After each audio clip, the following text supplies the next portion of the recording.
Olá, sejas muito bem-vindo. O nosso desafio de hoje leva-nos à Antártica, ou será Antártida.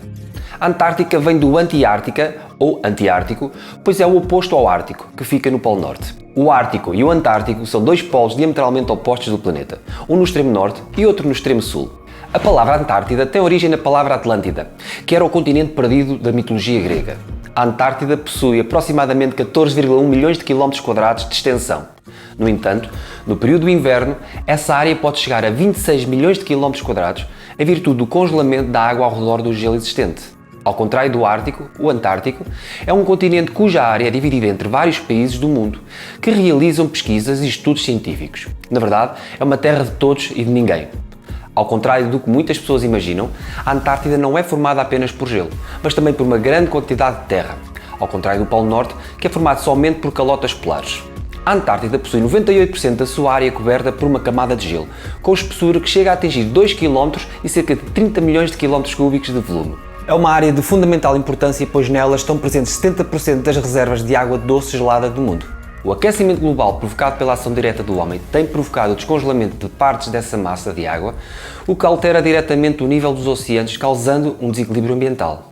As condições naturais da Antártida dificultam a fixação do homem nesse território, nomeadamente devido à altitude média de cerca de 2.000 metros e ventos frequentes que chegam a atingir 200 km/h.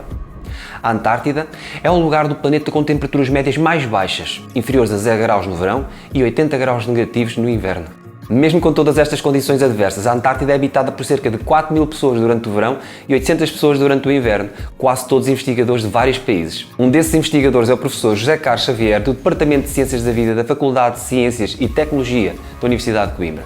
Este professor é investigador das cadeias alimentares em ecossistemas marinhos em relação às alterações climáticas, particularmente nas regiões polares. O professor José Carlos dedica parte da sua vida a estudar albatrozes, focas e, claro, pinguins. Porquê é que os ursos polares não comem pinguins? Esta e outras perguntas são a base para a conversa que o professor José Carlos tem com os alunos de muitas escolas portuguesas. Vamos então dar as boas-vindas ao Estudo em Casa ao professor José Carlos Xavier. Professor, afinal, como é investigar na Antártida e que sinais de alarme tem encontrado nas zonas polares, fruto do descuido e incúria do homem? É uma excelente pergunta. É um dos grandes desafios que nós temos atuais. Mas primeiro que tudo, vocês como jovens estudantes, nada melhor, é um desafio muito grande. Estudar a Antártida, os pinguins, os icebergs, é muito excitante.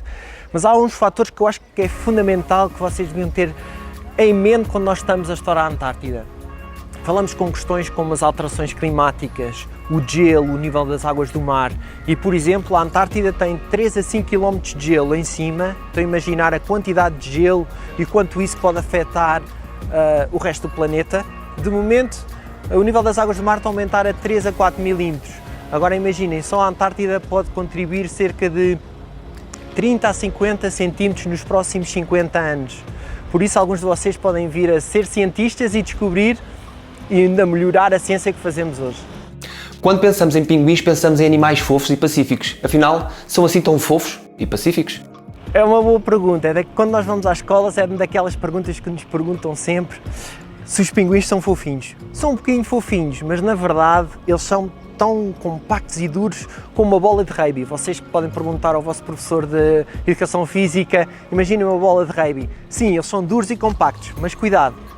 Como pegar um pinguim, nunca por baixo das asas como um bebê, sempre por cima das asas, porque cada asa é uma atento a régua, e uma régua aleija ou não aleija. Por isso, pinguins são os nossos amigos, mas é preciso ter muito cuidado como os manusear, está bem? Cada pinguim tem, aliás, há cerca de 17 a 20 espécies de pinguins, porque ainda há um debate de quantas espécies de pinguins é que existem.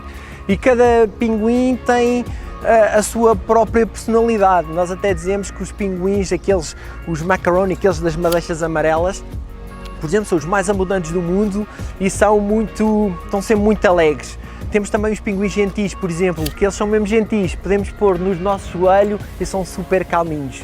E pode ir desde, por exemplo, 1 kg de arroz, como os pinguins azuis da Nova Zelândia, até a 1,20 m, 40 kg, como o pinguim imperador. Por isso, há uma panóplia, uma grande variedade de pinguins e cada um está a ser ameaçado de diferentes maneiras com o que está a acontecer hoje no planeta. Terminamos com uma pergunta que se impõe e que afinal aí em casa já sabes a resposta. Afinal, porquê é que os ursos polares não comem pinguins? É uma excelente pergunta. É tão boa a pergunta porque quando eu vou às escolas é aquela pergunta que me dá mais gozo ver os olhos dos alunos, ou vocês próprios a descobrirem a resposta. É que imaginem ursos polares, grandes, fortes, e os pinguins, pequeninos, inofensivos, certo? A verdade é que os ursos polares vivem no Polo Norte, os pinguins no Hemisfério Sul. Então porque é que eles não hão de comer? Simplesmente porque estão em diferentes partes do planeta, eles nunca se encontram, está bem? Uma excelente pergunta para fazer lá em casa. Pois é, como já referimos, a Antártida é coberta por uma camada de gelo de cerca de 30 milhões de metros cúbicos.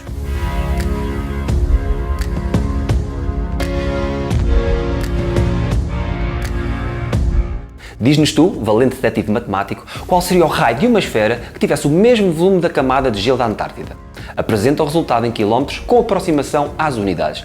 Um bom trabalho!